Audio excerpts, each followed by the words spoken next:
What's up, guys? Welcome to Good Bad Wrestling, No Holds Barred. This is the show where we dig up bad wrestling from the past and then bury it again. I am your host, John. And I'm Jack Brinks. You guys can find the show everywhere where they got podcasts. We're on Apple, Google, Spotify, all the podcast spots. While you're there, subscribe. Please rate and review us. It helps us become relevant in the standings. We are also on YouTube. If you found our big dumb faces in the visual medium, super kick the subscribe button down here. Leave us a comment. Let us know what you think. Think of it as digitally super kicking our faces. Yeah, there you go. I'm sure a lot of you probably want to do that. Yeah. So you could type out a shoot promo on us in the comments section. Speaking of shooting, we have spent the last handful of weeks with a little bit of a negative tone because we've just coincidentally been shitting on Hulk Hogan for quite a few episodes straight, even though we weren't planning to. Yeah. So I wanted to bring a little positivity to this episode. This is the Good Bad show, and there is good bad stuff to talk about here, but we're going to mostly be positive here. No, we're not going to be talking about Hulk Hogan. He might come up, but we will try to refrain from referring to him as not 10-inch Terry and Hung Hogan. We're going to talk about Curt Hennig. We're going to talk about Mr. Perfect. I wanted to talk about Mr. Perfect initially because on Instagram I came across one of the vignettes, one of the I'm Perfect vignettes, and it was the one where he's throwing a football to himself. And we'll come back to that. We'll definitely talk about that in length. That is good bad for sure, but it just sort of made me do a deep dive into how much I love Curt Hennig and Mr. Perfect. And the more I dove into it and the more I read, the more I found out that the real guy was actually more perfect than the character was. I found out a lot of stuff that's super interesting. So I just kind of wanted to run through his life and his career and stop at the good bad points, basically. So coming out of high school, he was offered scholarships in football, basketball, and wrestling. So this wasn't like a work, right? He legitimately. All stories in wrestling should probably be taken with a grain of salt. Yeah, with an asterisk. But what I read and what I heard was that he was offered scholarships in football, basketball, and wrestling. Imagine how hard it is to get one scholarship. Yeah. He got offered scholarships in 3 different sports and said, fuck you, I'm going to be a professional wrestler like my dad, Larry the Axe. I mean, all right, so real quick, that might sound perfect. I was offered a scholarship, the Doyle scholarship, which is like $1,000 a year for junior college. The one that they give to anyone who applies? Yes. Anyone who does better than a D+ average. Wow. It's going to go on the wall at some point. That's something. It's okay, you can touch me. On your resume, Doyle recipient. Yes. Doyle scholarship recipient. So he chose to go into wrestling just like his dad. He was one of the first second generation guys I ever heard about or knew about. And he kicked around in AWA for a long time up in Minnesota. I remember seeing him on like ESPN. And then he became AWA champion, beat Nick Bockwinkel. That's not something a lot of people can say. Cut his teeth there, and then it was time to go to the big show. Time to go to WWF at the time. So, do you know how the name Mr. Perfect came about? I read it.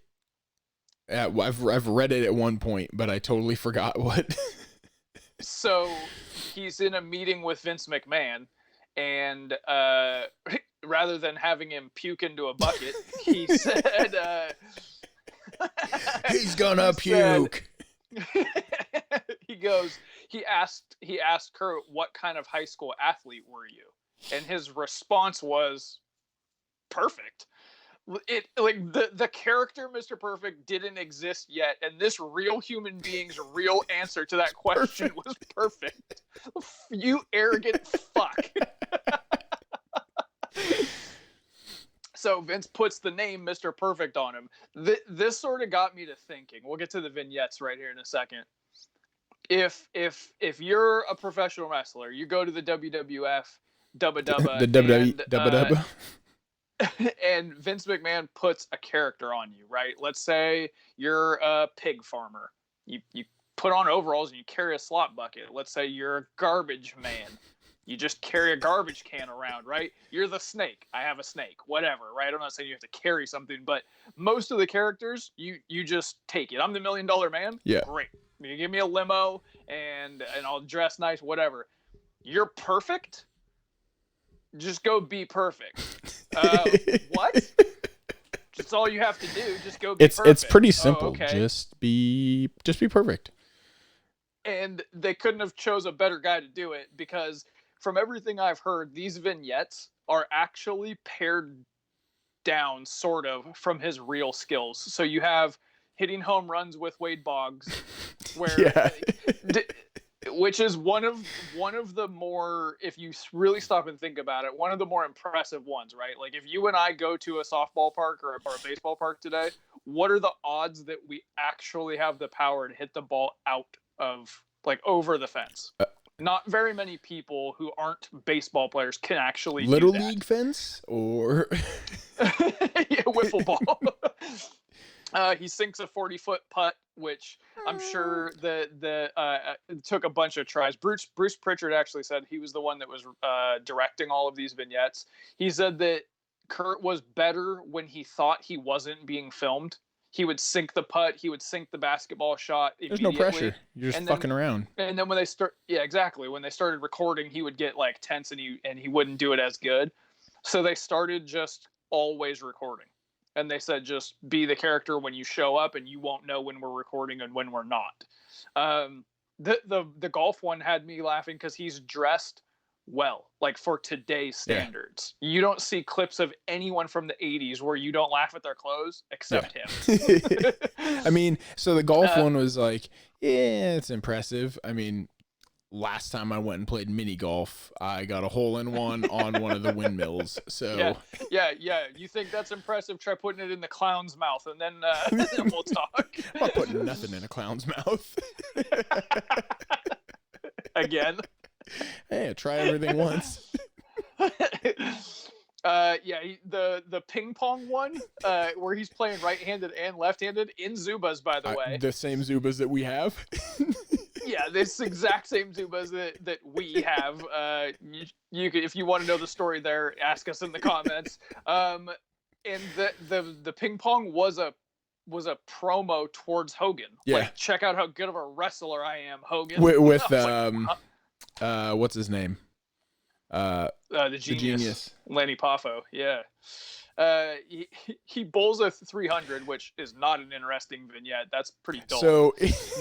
So I'm watching these this morning when I'm having coffee, and I'm watching them with Sav, and she's looking over my shoulder and she goes, "That strike was the same one 4 times replayed." Yeah, that's what I like to call the Van Damme spin kick replay. And then there's like he bowls the first one, if you notice, like, so he bowls the first strike, and he's got a little bit of sweat on his back. The second one, he's just drenched. His whole back is wet. And then you go to like the 4th and 5th, and it's like he's dry. And then it's the same strike over and over and over.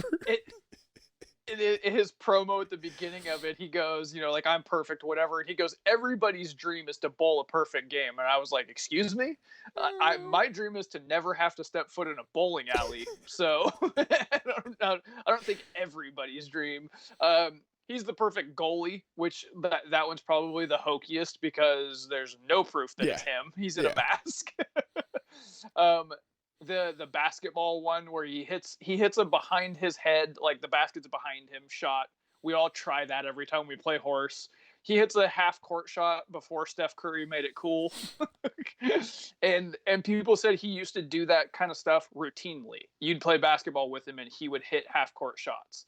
He would hit the bullseye in darts and this is in AWA, before he was even Mr. Perfect, he was doing this kind of stuff regularly. Joe, his kid, Curtis Axel, said, yeah, he just did that stuff like all the time. But the best one, though, is the football one. I forget who the football player's name was. He was a tight end for the Vikings. And the point was that Mr. Perfect was the perfect passer, and he throws a couple of routes to the tight end. And then he goes, I'm also the perfect receiver. And he goes, watch this. Pump fakes twice. Yeah. To no one. And then hucks the ball and pauses and turns and looks at the receiver and then takes off running. His music hits. His music hits. And he jogs down and catches a ball that is behind him a little. It's like basically a perfect pass, but if anything, it's a little, he underthrew himself. And the camera goes back to the football player, and he is arriving back at the football player in the time that it took the camera to pan over. I was dying laughing at this. That was the whole reason that I dove into this, was like the absurdity of that. But he used to, like we were talking about, he used to do that, the perfect stuff. Yeah. Not on, like he'd do it live. Routinely, the towel throw. And the towel throw, like that's his, like one of his signatures, spitting right? the gum. Like he would throw it behind his back and catch it with his other hand, or he would get up on the corner and throw it behind his back to a manager or something. Bobby Heenan or somebody would catch it. You're not talking about a balled up towel. You're talking about a loose towel. Try to throw it at your hamper and see if you make it. I bet you don't. He's got 100% accuracy throwing an open towel. Yeah. Like that's incredible to me. The gum, right? He would spit out his gum and smack it, which is like mildly impressive, except for the fact that he was never looking at it. He was always looking somewhere else. And I saw he managed Ric Flair for a little while.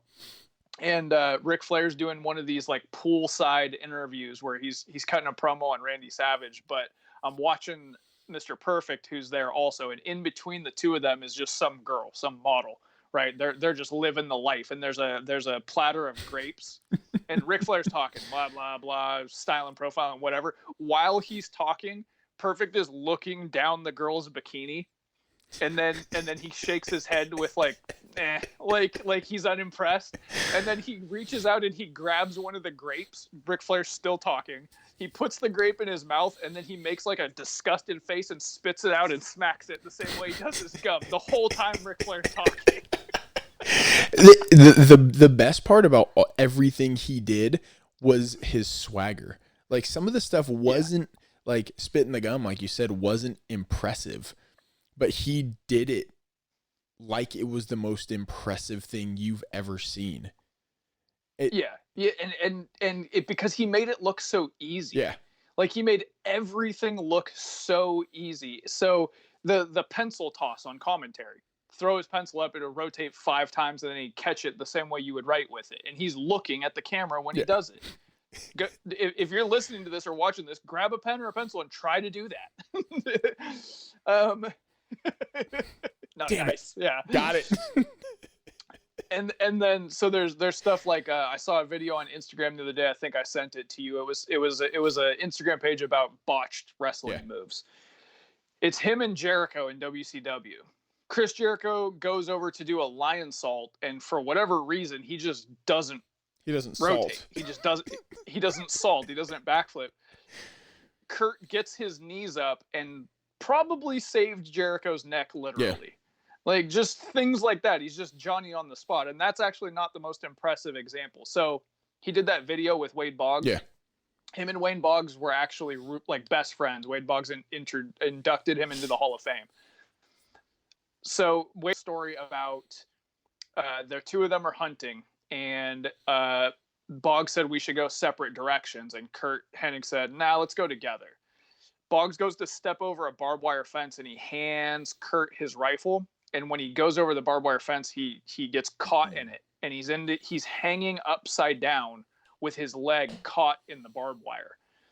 Curt pulls the barbed wire open, grabs Wade Boggs, and lifts him like from a hanging position, lifts him back up.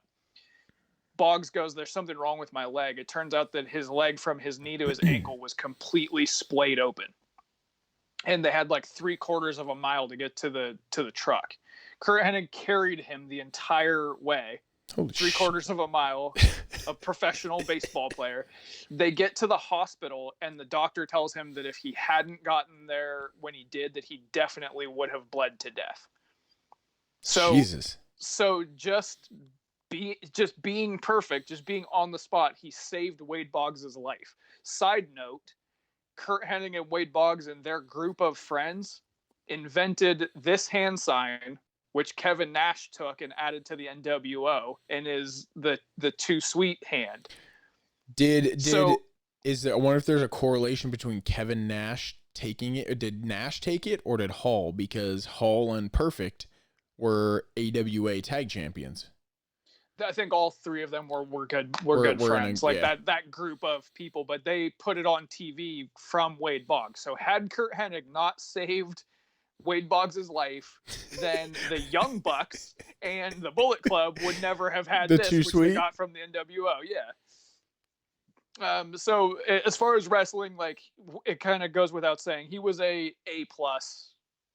A+ in the ring, A+ on the microphone, A+ commentator, A+ manager, longest reigning Intercontinental Champion of the 90s.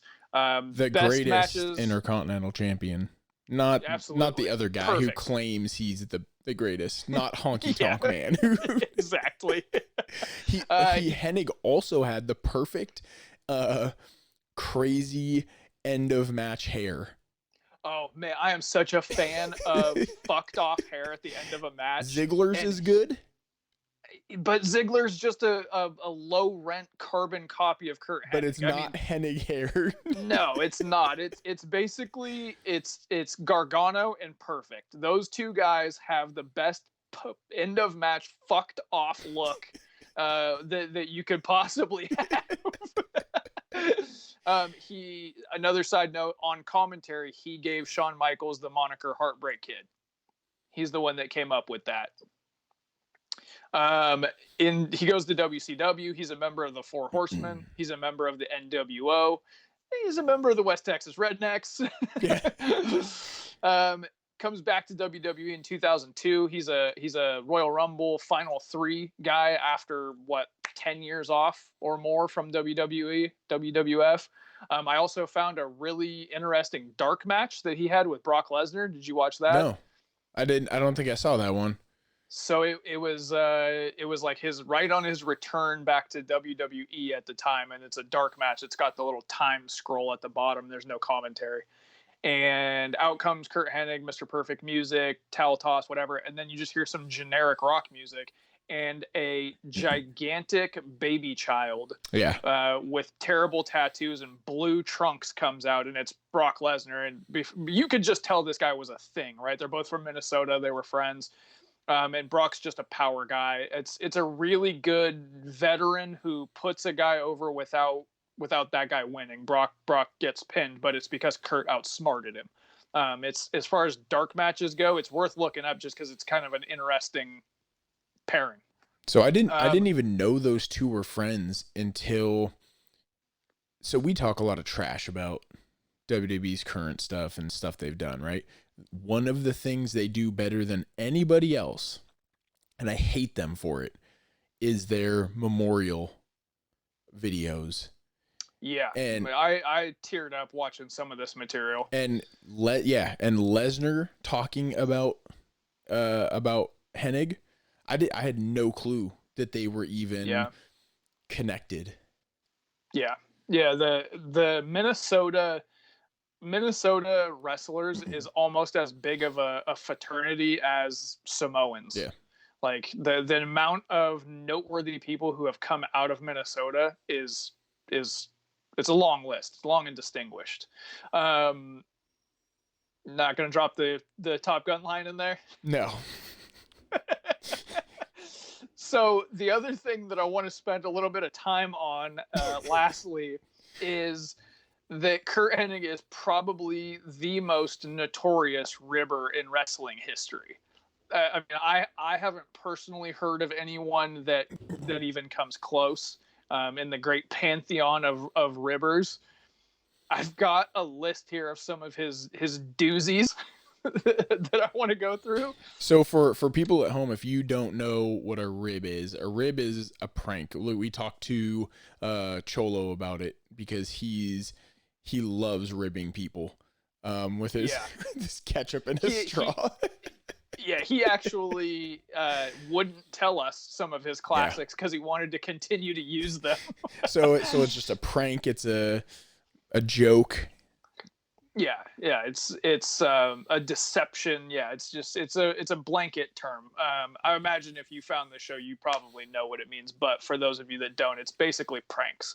So Scott Hall talked about Curt Hennig coming into his house, his actual house, not his hotel room, and leaving him an upper decker. If you don't know what an upper decker is, that's basically when you take the lid off of the toilet and shit into the top of the toilet. Into the tank.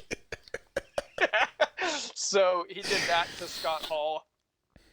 He actually had a lot of fecal-related ribs. There was a guy in AWA, I can't remember the guy's name, but he's not somebody that ended up noteworthy. Curt took the time to get this story came from Vern Gagne. He took a big turd. He didn't say what sort of mammal created this turd, and he froze it. He put it like on his deck in Minnesota and froze it. So and then he put it in this guy's bag, and the guy had like a 500-mile trip. So it was like a time release rib.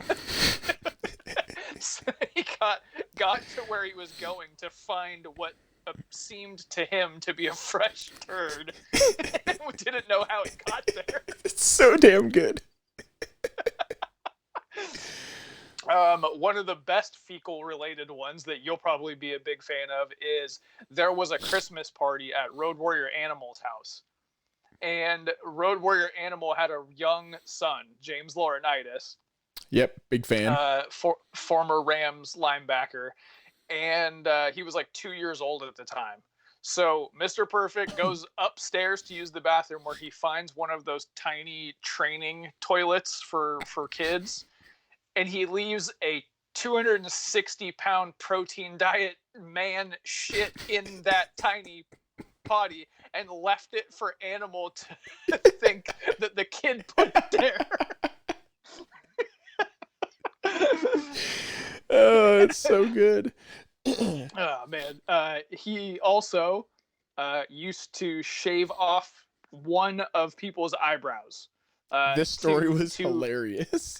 To leave them to decide whether or not to shave the other, which is like psychologically so messed up. The best was that when he did it to 123 Kid, because he was getting too big for his britches, that he had to shave it, and it was Scott Hall was saying how now like they only did headshots and promo shots so often, so that the toy, the picture on 123 Kid's toy is him with no eyebrows. So before we did this dive, I saw X-Pac post a picture of the action figure with the cardboard backing with him with no eyebrows. Seriously, that's awesome. And the way that him and Scott tell the story is different. Scott said that Curt shaved both of his eyebrows, but he did. X-Pac says that he shaved one and that he shaved the other one himself. There's no right way of handling that situation. Nope, you're screwed. What do? You shave the other one, and then you look like powder. you leave it, and you look like some drunk college chick. or you draw the other one on. Or shave both and draw both on. That's probably your best bet. Oh man, that's so good. Shane McMahon was the recipient of a few of these ribs, including having all of the clothes in his bag tied into impossible knots, and also having a trash can filled with water leaned against his hotel door. so that when he opened the door, bag in hand, him and his bag got soaked. Like, how do you even find like a garbage can and a hose to do that to somebody? How do you think of that? People talked about him putting shaving cream in the hotel phone and then going back to his room and calling them. That's a pretty innocent one. Harley Race, of all people, the credited as the toughest man in wrestling history, talked about that Curt would take a mixture of hot mustard and lighter fluid, and he would put it inside people's trunks so that they had burning in particular areas. Jesus. That is an awful combination. Yet it makes me hungry at the same time. Yeah, right. Hot mustard.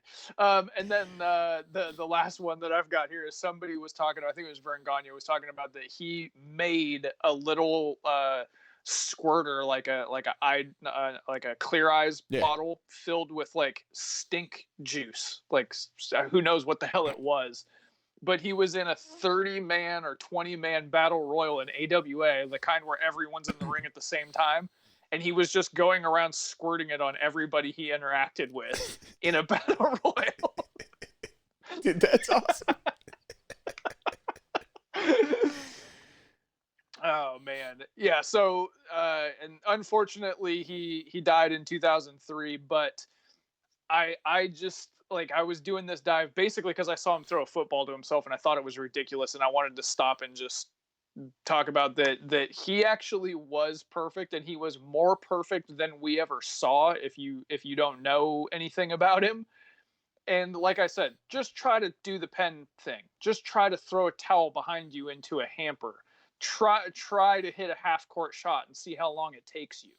I'm gonna start, because she'll never listen to this. I'm just gonna start filming myself like from the front and trying to do stuff like this, like try to toss her stuff, throw stuff behind you at her. If you guys are listening at home, let's try to do something fun. Film yourself trying to do perfect things. Absolutely, and yes. Send them to our email. Facebook. Facebook. I don't know if you could Instagram. Tag us on Instagram, or you can send them to, let's just go with that. Let's just go tag us, send them to our social medias.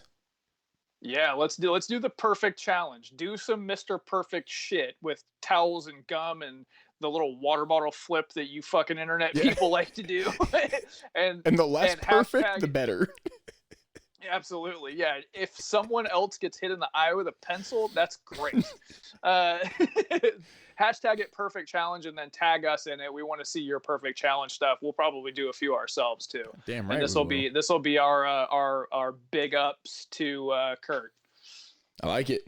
If you're listening to us on the podcast, stick around because we're going to give you the good news, bad news for the week. If you're just watching us on the YouTube, make sure you super kick that subscribe button, and we will catch you guys next time. Peace.